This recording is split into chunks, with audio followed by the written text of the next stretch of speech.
நண்பர்கள் அனைவருக்கும் வணக்கம். இது சாரு டிடிஎஸ், நான் திரு. நண்பர்களே அனைவரும் நலமா? இன்றைக்கி நம்ம என்ன வீடியோ கொண்டு வந்திருக்கோம் அப்படின்னு பார்த்தீங்கன்னா, ஒரு பிடி போர்டு, அதாவது டோன் கண்ட்ரோல் அப்படின்னு சொல்லக்கூடிய பேஸ்டபிள் போர்டு வந்து நம்ம உணர்வு ரீதியாக எப்படி புரிஞ்சு வச்சுருக்கோம் அப்படிங்கிற என்னோட புரிதலை நண்பர்களோட பகிர்ந்துக்க போகிறேன். இது வந்து ஒரு சில நண்பர்களுக்கு ஏதாவது பயன் கொடுத்துச்சுன்னா இந்த வீடியோ சக்ஸஸ் அப்படின்னு நினச்சிக்கலாம். நண்பர்களே, நம்ம வந்து பெரும்பாலும் ஒரு ஆடியோ செய்கிறதுல வந்து எல்லாமே நல்லா நம்ம தரமாக செய்வோம். ஆனால் இந்த போர்டு செலெக்ஷன் அப்படிங்கிறதுல வந்து நமக்கு ஒரு சிலருக்கு வந்து கொஞ்சம் குழப்பம் இருக்கும். ஏன்னா இப்போ அந்த பிடி போர்டு அப்படிங்கிறது வந்து லெஃப்ட் ரைட்டு தான் வந்து ஜீவனான ஒரு ஆடியோ நம்மளால் க்ரியேட் பண்ணுறதுக்கு முக்கிய காரணமாக இருக்குது. அதில் வந்து பிடி போர்டு அப்படின்னு சொல்லக்கூடிய பேஸ்டபிள் போர்டு அல்லது டோன் கண்ட்ரோல், இது வந்து பார்த்திங்கன்னா நம்ம சரியான செலெக்ஷன் பண்ணினா தான் அந்த ஆடியோ நல்லாயிருக்கும். அதை எப்படிங்க செலக்ட் பண்ணுறது அப்படின்னா, இந்த கேள்விக்கான விடையை நான் கொஞ்சம் என்னால் முடிஞ்ச அளவுக்கு தர பார்க்குறேன். ஏன்னா இது என்னோடய அனுபவ கருத்து தான், இதில் வந்து முரண்பாடுகள் இருக்கலாம். பெரும்பாலும் நம்ம வந்து ஒரு பவர் ஆம்புக்கு ஒரு பிடி போர்டை வந்து நம்ம செலக்ட் பண்ணுறோம் அப்படிங்கல, அதோட கெயினை பார்த்து நம்ம பண்ணுறோமா, அதில் போட்டிருக்கிற காம்போனண்ட்டை பார்த்து பண்ணுறோமா, இல்லை அந்த போர்டோட அழகை பார்த்து பண்ணுறோமா அப்படிங்கிறதுல இங்கே மாற்று கருத்து நிறையா இருக்கும். சரிங்க, இப்போ நான் ஒரு ஒரு ஒரு ஒரு ஒரு பிடி போர்டை வந்து நம்ம எப்படி புரிஞ்சுக்கிறது அப்படின்னா, இதில் வந்து நான் சொல்கிற ஒரு எந்த விஷயமே உங்களுக்கு வந்து இது நேரடியான ஒரு ஒரு வழிகாட்டுதலாக இருக்காது கண்டிப்பாக. ஆனால் அதே நேரத்தில் ஒரு புரிதலை ஏற்படுத்தும். இப்போ பார்த்திங்கன்னா, நம்ம ஒரு ஒரு ஒரு டைப் ஆஃப் டோன் கண்ட்ரோல், அதாவது பிடி போர்டு எடுத்துக்கிறோம். அதில் ஒரு 10 போர்டு எடுத்துக்கிறோன்னு வச்சுக்கோங்க. ஒரே டைப்பில் ஒரு 10 பிடி போர்டு எடுத்துக்கிறோம். நம்ம நண்பர்களில் ஒரு 10 பேர்த்திட்ட வந்து அந்த போர்டை கொடுத்து ஒரு லெஃப்ட் ரைட்டுக்கு அந்த பிடி போர்டை பயன்படுத்தி அசம்பிள் பண்ண சொல்லிவிட்டு இந்த 10 வகையான செட்டையும் வந்து நம்ம வந்து ப்ளே பண்ணோம்னா ஒவ்வொரு செட்டுக்கும் ஒவ்வொரு மாதிரி வித்தியாசம் இருக்கும். அது எப்படிங்க எல்லாம் ஒரே மாதிரி பிடி போர்டு தானே எப்படி அப்படின்னு கேட்கும் பொழுது தான் நம்ம வந்து நண்பர்கள் பயன்படுத்தக்கூடிய அந்த ட்ரைவு, அதே மாதிரி அந்த பவர் ஆம்பு, இது ரெண்டும் முக்கியமான ஒரு காரணியாக இருக்குது. அப்போ நம்ம டோன் கண்ட்ரோலில், அதாவது பிடி போர்டை வந்து எப்படி ஒரே மாதிரி போட்டால் கூட அங்கே அந்த பவர் ஆம்போ அல்லது ட்ரைவோ வந்து நமக்கு வித்தியாசமான சவுண்டை கொடுக்கக்கூடிய இடத்துல இருக்குது. அப்போ நாம் வந்து என்ன பண்ணணும், நம்ம வந்து அந்த பவர் ஆம்புக்கு என்ன தேவை, எவ்வளோ கெயின் வேணும் அப்படிங்கிறது கொஞ்சமாவது நம்ம வந்து அதில் கவனத்தை எடுத்துக்கணும். ஏன்னா இப்போது பெரும்பாலும் நண்பர்களை பார்த்திங்கன்னா, ஒரு அதிகப்படியாக ஒரு ஒரு ஒரு ஒரு ஒரு பிடி போர்டில் வந்து ஒன்றுக்கும் மேற்பட்ட ஐசியோ அல்லது ஒன்றுக்கும் மேற்பட்ட டிரான்சிஸ்டரோ போட்டிருந்தா அது வந்து நல்ல கெயின் இருக்கும் அப்படின்னு எடுத்துக்கிறாங்க. அது உண்மையும் கூட தான், கெயின் அதிகமாக தான் இருக்கும். ஆனால் நம்ம பயன்படுத்தக்கூடிய அந்த பவர் ஆம்புக்கு எவ்வளோ கெயின் வேணும் அப்படிங்கிற ஒரு விஷயம் இருக்குல்லவா, அதையும் நம்ம வந்து கொஞ்சம் கருத்தில் எடுத்துக்கணும்.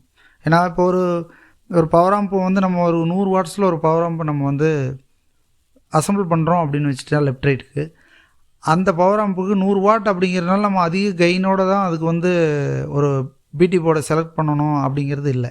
அந்த பவர் ஆம்புக்கு எவ்வளவு தேவை இருக்குங்கிறது ஒரு கணக்கு இருக்கும். அதை நம்ம அந்த இதுக்குள்ளே உள்ளே போக வேண்டாம். ஆனால் அதே நேரத்தில் நம்ம ஒரு ஒரு ஒரு அந்த பவர் ஆம்புக்கு உண்டான ஒரு பிடி போர்டை நம்ம கொடுத்து செக் பண்ணும்போது கண்டிப்பாக அது வந்து தெரியும். நீங்கள் ஹை கெயினை கொடுத்தீங்கன்னா டக்குன்னு கொஞ்சம் வால்யூமை ரைஸ் பண்ணும் பொழுது ஃபுல்லாக ஏறும். ஆனால் அதே நீங்கள் வந்து ஒரு ஒரு கெயின் லோவாக இருக்கிற ஒரு பிடி போர்டில் வந்து நீங்கள் கொடுத்தீங்கன்னா அது அப்படியே மெதுவாக ஏறும். இப்போ இந்த மெதுவாக இப்படி ஏறுறதை வந்து நம்மளோட துரதிர்ஷ்டம், அது வந்து சரியில்லைங்கிற முடிவுக்கே நம்ம நண்பர்கள் பெரும்பாலானவங்க வந்துடுறாங்க. இது வந்து ரொம்ப துயரமான ஒரு நிகழ்வு. ஏன்னா எப்போவுமே பார்த்திங்கன்னா ஒரு பிராண்டட் செட்டில் பார்த்திங்கன்னா, பிராண்டட் ஆம்பிளிஃபையரில் வந்து நீங்கள் வந்து வால்யூம் ரைஸ் பண்ணுறது தைரியமாக ரைஸ் பண்ணலாம், அந்த எண்டு வரைக்கும் ரைஸ் பண்ணலாம். நல்லா அதோட அந்த குவாலிட்டி குறையாமே வால்யூம் கொஞ்சம் கொஞ்சமாக ஃபுல்லாக ஏறிக்கிட்டு வரும். ஆனால் நாம் செய்யக்கூடிய ஆடியோ பார்த்திங்கன்னா, பெரும்பாலான நண்பர்கள் செய்யக்கூடிய ஆடியோ வந்து ஃபஸ்ட்டு கண்ட்ரோல் வந்து நீங்கள் கொஞ்சம் ரைஸ் பண்ணிங்கன்னா நல்லா ஃபுல்லாக வால்யூம் ஏறிடும். அதுக்கும் பிறகு நீங்கள் வந்து ஏற்றுறது பயந்துட்டே தான் ஏற்றணும். அதே மாதிரி அந்த எண்டுக்கெல்லாம் நீங்கள் கொண்டு போக முடியாது. பெரும்பாலான இன்றைக்கி வரக்கூடிய டோன் கண்ட்ரோலை நம்ம பயன்படுத்தி செய்யக்கூடிய ஆடியோவை நம்ம வந்து அப்படி தான் செய்யணும். இது வந்து டோன் கண்ட்ரோலில் செய்கிறவங்க தப்பா அப்படின்னா கிடையாது. அவங்க வந்து கெயின் ஹையாக இருந்தால் எதுக்கு வேணாலும் அவங்க பயன்படுத்திக்குவாங்கன்னு அவங்க செய்கிறாங்க. அவங்க ஒரு புரிதலில் செய்கிறாங்க. வாங்கி செய்யக்கூடிய நாம் வந்து அதை வந்து எந்த ஒரு ஆம்புக்கு எவ்வளோ கெயின் வேணும் அப்படிங்கிறத நம்ம வந்து ஒரு முடிவு பண்ணிக்கிட்டு அதுக்கு தகுந்த மாதிரி நம்ம வந்து ஆடியோவை செய்யணும் அப்படிங்கிறது என்னோடய தாழ்மையான கருத்து. ஏன்னா ஒரு பொருத்தமான ஒரு சட்டையை வந்து தைச்சி ஒரு பொருத்தமான ஆள் போட்டாங்கன்னா அழகாக இருக்கும் பார்க்குறதுக்கு. ரொம்ப லூஸாக போட்டால் அது ஒரு மாதிரி இருக்கும், ரொம்ப டைட்டாக போட்டாங்கன்னா ஒரு மாதிரி இருக்கும். இதே மாதிரி நம்ம டோன் கண்ட்ரோல் அப்படிங்கிறது வந்து பிடி போர்டுங்கிறது வந்து அந்த ஆம்பிளிஃபையருக்கு என்ன தேவையோ அதை பார்த்து நம்ம செலக்ட் பண்ணணும். ஏன்னா கலரோ அதில் போட்டிருக்க காம்போனண்ட்டோ அது நமக்கு வந்து முக்கியம் இல்லை. அதோட கெயின் எப்படி இருக்குது, கெயின் வந்து பார்த்திங்கன்னா ரொம்ப அதிகமாக கெயின் இருக்கக்கூடிய ஒரு பிடி போர்டை வந்து ஒரு பவர் ஆம்பில் நினச்சிங்கன்னா அதுக்கு அந்த பவர் ஆம்புக்கு அவ்வளோ கெயின் தேவைப்படலை அப்படிங்கிற பட்சத்தில் நீங்கள் கொஞ்சம் வச்சிங்கன்னா நல்லாயிருக்கும், தரமாக இருக்கும், கேட்க நல்லா இனிமையாக இருக்கிற மாதிரி இருக்கும். ஆனால் அதுக்கு மேலே நீங்கள் அதை வந்து அந்த வால்யூம் ரைஸ் பண்ணையில் அதோட ஒரிஜினாலிட்டி போயிடும், நல்லா இருக்காது. இப்போ நம்ம வந்து என்னென்னா ஏங்க டோன் கண்ட்ரோலே இல்லாமல் நம்ம ஆடியோ செய்ய முடியாதா அப்படிங்கிற ஒரு கேள்வி கூட வரலாம். கண்டிப்பாக பண்ணலாம். அப்படி தான் இருந்துச்சு ஒரு காலத்தில். பார்த்திங்கன்னா ஒரே ஒரு டோன் கண்ட்ரோல்னு வச்சுருப்பாங்க. அதாவது என்னென்னா உங்களுக்கு வந்து அந்த டோனில் இருக்கக்கூடிய ட்ரிப்பில் மட்டும் கொஞ்சம் குறைச்சி கூட்டுற மாதிரி இருக்கும். ஆனால் அந்த மாதிரி ஒரு சிங்கிள் ஒரு பவர் ஆம்பில் ஒரு குட்டி ஆம்பில் கூட அந்த மாதிரி வச்சுருப்பாங்க. அது அப்படி ஒரு சாத்தியம் இருந்துச்சு. அப்போது பேசிவாக கூட இருக்கும், ஆக்டிவ் பேசிவ் நிறையா இருக்குது. ஆனால் வந்து என்னென்னா அந்த அந்த அந்த பிடி போர்டை வந்து நம்ம செலக்ட் பண்ணக்கூடிய ஒரு கலையை நம்ம வந்து இந்த ஒரு ஆம்பிளிஃபையர் செய்யக்கூடிய ஒரு விஷயத்தில் வந்து நம்ம பயன்படுத்தினோம்னா, தெரிஞ்சுக்கிட்டோம்னா, அந்த கலையை வந்து நல்லா கற்றுக்கிட்டோம்னா நல்ல ஆடியோ நம்மளால் செய்ய முடியுங்கிறது என்னோடய கருத்து. இதோட தொடர்ச்சியை வந்து நான் இன்னும் இனி வரக்கூடிய வீடியோக்களில் எனக்கு புரிஞ்ச புரிதல்களை வந்து இந்த டோன் கண்ட்ரோல் பற்றின பிடி போர்டை பற்றின புரிதல்களை உங்கள்கிட்ட நான் வந்து பகிர்ந்துக்க போகிறேன். இதில் குறைகளோ நிறைகளோ இருந்தால் கண்டிப்பாக கமெண்ட் பண்ணுங்கள்.